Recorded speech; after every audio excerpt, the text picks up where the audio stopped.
Hello everyone, welcome back. So right now we are in the town, the hamlet, where we spend about half of the gameplay time. We spend most of our time here in between different dungeon sessions.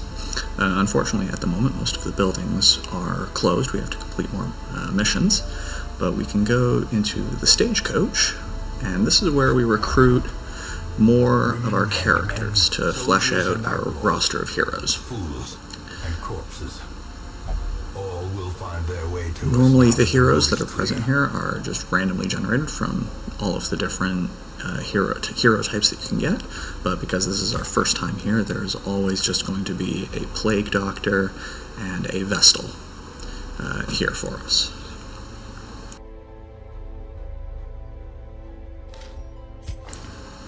So I'll have more to say about these two characters once we're actually in our next dungeon, but for now we'll add them to our roster, and then we're going to spend some of our estate's resources to expand our stagecoach, sort of improving roads and improving our estate to allow for more adventurers to show up every week, so that the next time we're here in town there will be more than just two characters at the stagecoach.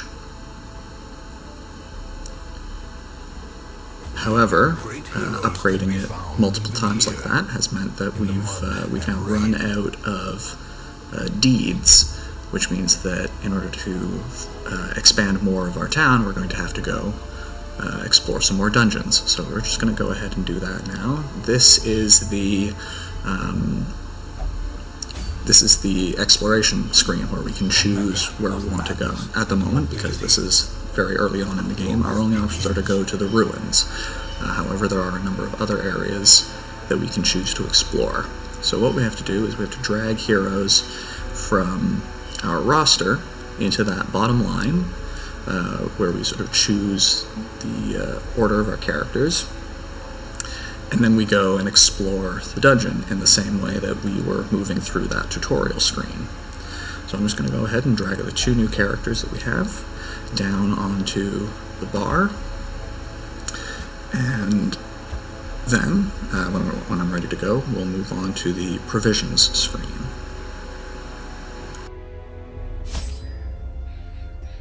the cost of preparedness, measured now in gold, later in blood. So on the provisions screen, this is where we have to buy the important supplies that we're going to need in order to explore a dungeon. The most important things being torches and food, or else we can't see and we can't eat.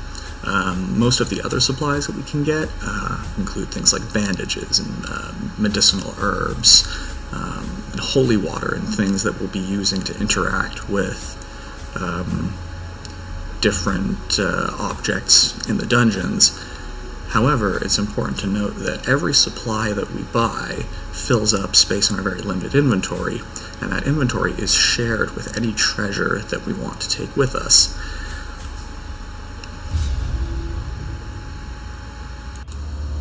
So this is an entrance to the ruins. Already we can start to see some interesting architectural choices that they've made here. So the ruins are supposed to be a very ancient place, but if we look at the entrance there, it's arched windows, an arched doorway. The door is completely broken and smashed in though, but there's arches, there's a statue of a knight in one of those windows. It's a very medieval design choice. So let's move on ahead, and inside we can see similar types of things. The pillars leading up to arches, the sort of set dressing of this ruin. There's lots of smashed shelves, lots of books, candles everywhere. So we're just going to go ahead and move forward down this hallway. Again, we can see some more candles and lots of arches all the way along this corridor. So this right here is something that we could normally interact with. However, for some reason my highwayman has decided to interact with it for me. So let's take a look at him. Finding the stuff is only the first test. Yeah, so one of my highwayman's quirks one of his randomly generated quirks is that he is compelled to do specific things. In this case, interact with objects for me. And that could have been bad if that, say, was something that would hurt me.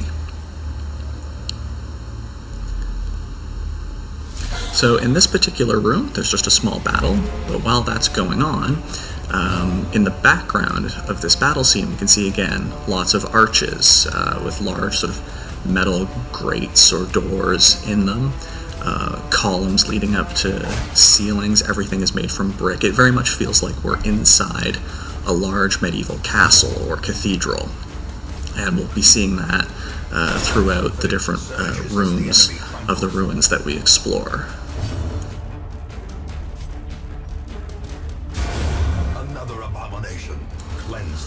So now that we've won that battle, I'm just going to quickly draw your attention to a new mechanic that we're dealing with this game, this round. If you look down below the health bars of all my characters, you'll see a second bar that has started filling up on some of them, small white boxes. That's their stress meter. As I progress through the dungeon and get into combats with enemies, my characters are going to start stressing out, and eventually, when that bar fills up, their resolve will be tested, and they may acquire a new, very dangerous quirk that will prevent them from doing action, or will have them stop obeying my orders. And what we just passed there was a blockage in the passageway, and that's why it was very important that we bring shovels, because otherwise I would have had to dig that whole thing out and clear the way with my bare hands, which would have not only taken time reducing the light levels that I had to work with, but also would have severely stressed my characters out.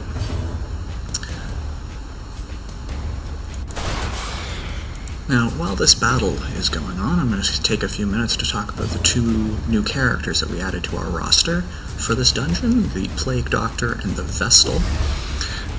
The Plague Doctor is interesting in that Plague Doctors themselves are basically exactly what they say on the tin.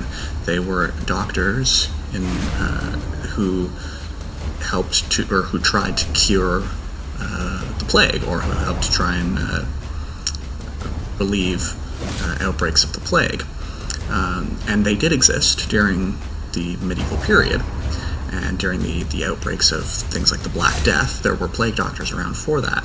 However, the actual costume that he's seen wearing there with the robe and the beak, that costume was not invented until much later, until in the 1600s. The costume itself, the beak that they wore, was stuffed with herbs and other things that were supposed to drive away plague.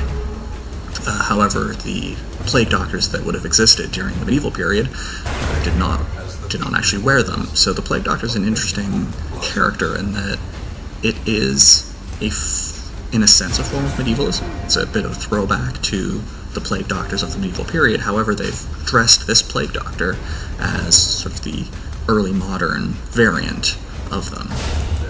So our other new character that we've seen so far in this dungeon is the Vestal, who's a pretty traditional example of sort of the fighting cleric, the fighting holy person, as you'd see in something like, say, Dungeons & Dragons or World of Warcraft, with priests and clerics and paladins.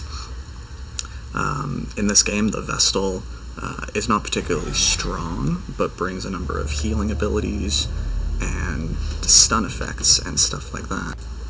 It should, however, be noted that our fighting cleric, our Vestal, is a woman, and traditionally that's not something you would have seen in the medieval period when it came to people of the church. So I'm just going to make a quick skip here. I'm going to skip past some hallway sequences and go straight to the last room we're going to look at for this playthrough. Now, while this battle is running, I'd like to take a few minutes to talk about some interesting things regarding the enemies, particularly that we can see on this screen. So far, throughout this run of the ruins, we've seen two sort of distinct enemy types. We've got the skeletons, like the one we can see in the middle of this group of enemies, but we've also got the cultists, and they both sort of demonstrate the differences throughout this game. So the skeletons represent a very just sort of standard medieval fantasy trope of skeletons maybe coming out of the walls and attacking a party of adventurers. And as we see, this skeleton is just very lightly armored and wields a sword. Nothing particularly special about him. However, the cultists on either side of the skeleton have very strange weaponry, and they use strange magics that involve summoning tentacles out of portals, and it feels very Lovecraftian to sort of throw back to what we saw in the opening video. This game sort of mixes medieval fantasy with Lovecraftian horror in a way where neither feels particularly out of place with the other, yet creates very distinct enemy types. And similarly to that, if we look around the room that we're currently fighting in, we see many different bookshelves full of dusty old tomes and strange potion bottles, but also right behind the head of my crusader is a strange glowing crystal, again sort of mixing elements of the medieval with strange otherworldly powers in a way that, again, neither feels particularly out of place. Looking around more of the room, we see the large fireplace, again covered in books and candles, but also skulls and other parchments, making us sort of wonder how those might have gotten there and what terrible things are going on in this castle. Brought low and driven into the mud. So now that my adventuring party has killed this group of monsters, we're going to open up this treasure chest. However, we use one of our skeleton key items because it actually gives us more treasure than if we had just opened the chest normally. And with this room finished up, this is going to be, it's not the end of the dungeon. I go on to clear out far more of this dungeon. However, nothing particularly happens during that time that we really need to be talking about. So I'm going to move directly to the town sequence after this adventure, and then recruit some new characters and move on to do another run in the next video.